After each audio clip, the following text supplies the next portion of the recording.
हम यहाँ रेफ्रिजरेशन और एयर कंडीशनिंग के क्वेश्चंस देखने जा रहे हैं एसएससी जेई के जो प्रीवियस ईयर में आए हुए हैं। सो हम यहाँ वही क्वेश्चन डिस्कस करेंगे जो कि अच्छे क्वेश्चन हैं। जैसे कि इस तरीके के क्वेश्चन नहीं डिस्कस होंगे कि 1 ton of refrigeration is equal to, सबको पता है 3.5 किलोवाट। जो सिंपल क्वेश्चन है उनको नहीं डिस्कस किया जाएगा, कुछ अच्छे क्वेश्चन हम लोग डिस्कस करेंगे यहाँ। तो सबसे पहले क्वेश्चन पर चलते हैं। हमने टिक मार्क भी किए हुए हैं, तो ये बस एक रिकैप टाइप का है कि जल्दी जल्दी आपको वो याद हो जाए। आप 2x की स्पीड बढ़ा करके और देख सकते हैं। तो सबसे पहला है a Bell Coleman cycle is reversed Joule cycle. दूसरा है the refrigeration plant are charged by the refrigerants from the cylinder at the receiver. Which of the following refrigerant characteristics change constantly during the cooling cycle. तो जैसे कि पता है हम लोगों को कि ये साइकिल है, तो कांस्टेंट टेम्परेचर नहीं रहता, प्रेशर नहीं रहता। जैसा कि ये साइकिल देखिए, इस तरीके की साइकिल रहती है। तो ये जैसे ये अपना डोम शेप है, तो इसमें सॉरी एक सेकंड, इसको हम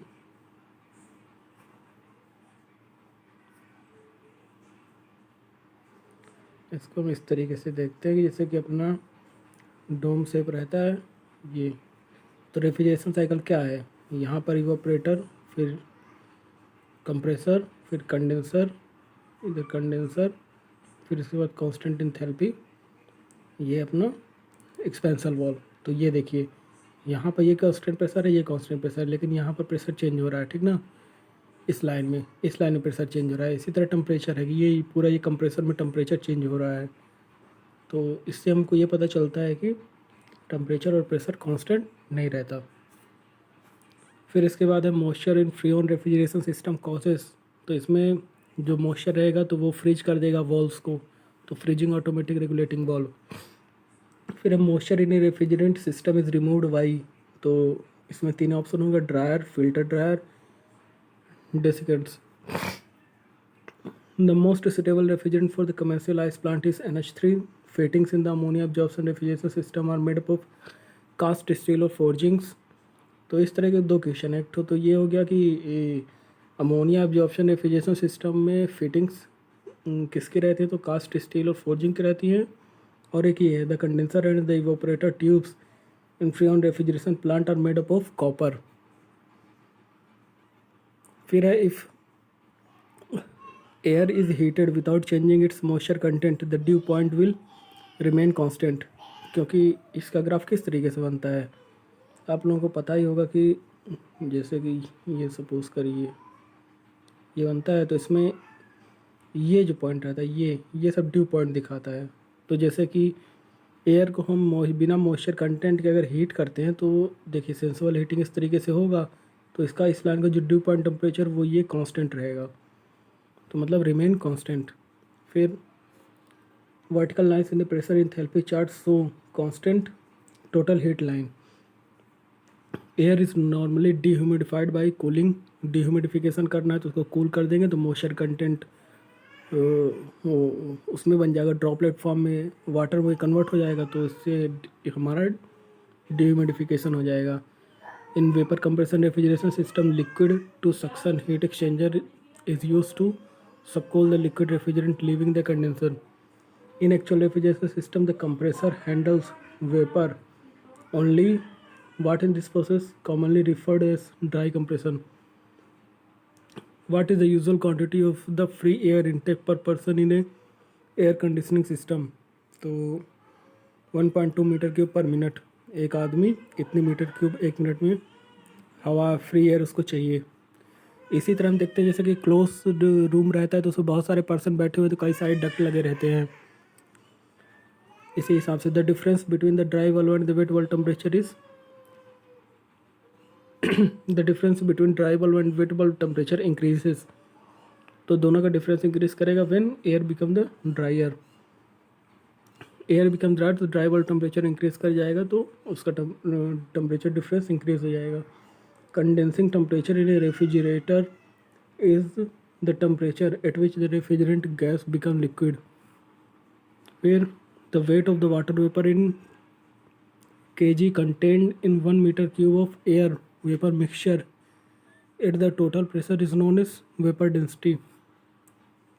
फिर इधर जैसे कि इस वाले फिगर में देखिए 27 में कि for the air with relative humidity 80%, तो रिलेटिव ह्यूमिडिटी 80% है, तो उसमें क्या बताना है हमको, dew point temperature is less than the wet वॉल टेम्परेचर। क्योंकि इसमें हमको सीधे से दिख रहा है, जैसे कि हमने क्या बताया था कि ड्यू पॉइंट टेम्परेचर सीधी लाइन वहाँ से ड्रॉ करिए, ये सीधी लाइन यहाँ से गई, तो ये हुआ ड्यू पॉइंट टेम्परेचर।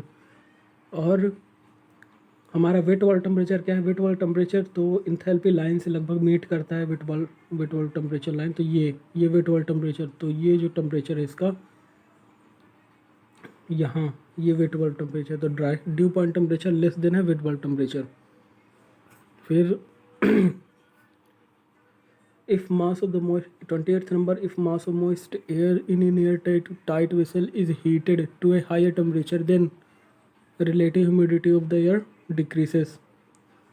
तो इसको भी हम ग्राफ से देख सकते हैं, जैसे कि ये देखिए ग्राफ बना अपना, और हमने क्या किया, हीट किया है ना एयर टाइट वेसल में, तो ये देखिए ये हीट हुआ इधर, तो relative humidity of air decreases. कैसे डिक्रीज होगा, देखिए पहले ये था, तो एयर ह्यूमिडिटी की लाइन ये रहती है, तो जैसे 1 1 2 3, तो 3 का रिलेटिव ह्यूमिडिटी कम रहता है 1, ये मतलब रिलेटिव ह्यूमिडिटी का जो ग्राफ होता है उससे पता चल जाएगा।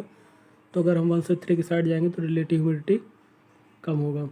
फिर spray humidifying is the process of adding the moisture to the air by passing through washers के थ्रू पास करेंगे तो मॉइस्चर कंटेंट ऐड होगा। फिर dew point temperature the temperature at with the condensation of the steam in saturated air will start. फिर in the cooling tower water is cooled by the process of evaporation. ये question कई जगह पर ही repeat हुआ है। 42 number 43 water by evaporative cooling can theoretically be cooled down to air wet bulb temperature. Wet bulb temperature से ज़्यादा उसको हम कूल नहीं कर सकते। Cryogenic engineering field concerned with the equipment in the range of -180 degrees Celsius to absolute zero. Dew point temperature is always an indication of moisture content of the air. Which of the following refrigeration plant requires no electricity? तो vortex tube requires no electricity. A hermetically sealed unit implies compressor and the motor are sealed. फिर the saturation temperature of the steam with increase in the pressure increases rapidly first and then slowly. Saturation temperature of the steam with increasing the pressure, saturation temperature पहले rapidly increase होगा then slowly. फिर filling or the decking in a cooling tower increases the rate of the heat transfer by providing increased flow of water. What happens 54th number, what happens to the COP of a heat pump when the temperature difference between the source and the sink is decreased? तो heat pump है अपना, तो इसलिए COP increase होगा। Heat pump है और क्या हो रहा है इसमें, when the temperature difference between the source and the sink decrease।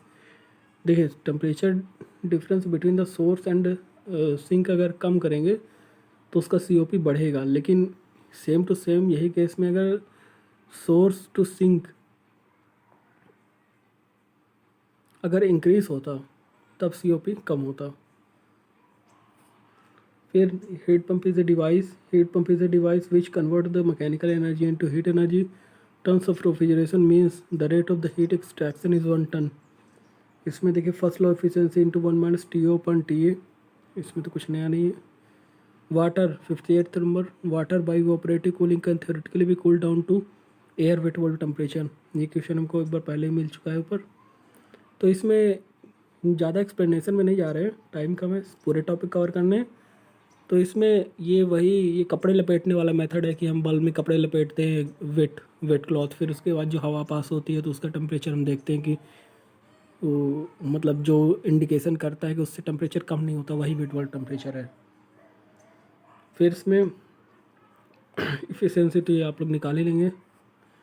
इसके बाद कोई अच्छा सा क्वेश्चन हो थ्योरेटिकली में, water by operating cooling can theoretically cool down to the air wet water temperature. नहीं, ये तो हमने देख लिया। ये सारे न्यूमेरिकल्स हैं, आसानी से हो जाएंगे। फिर ये एक बार आंसर रहा पूरा। और ये टेलीग्राम चैनल है, यहाँ से आप लोग कोई नोट्स वगैरह कुछ डाउनलोड करना चाहते हैं तो ये भी मिल जाएगा फ्री में। So thank you very much. और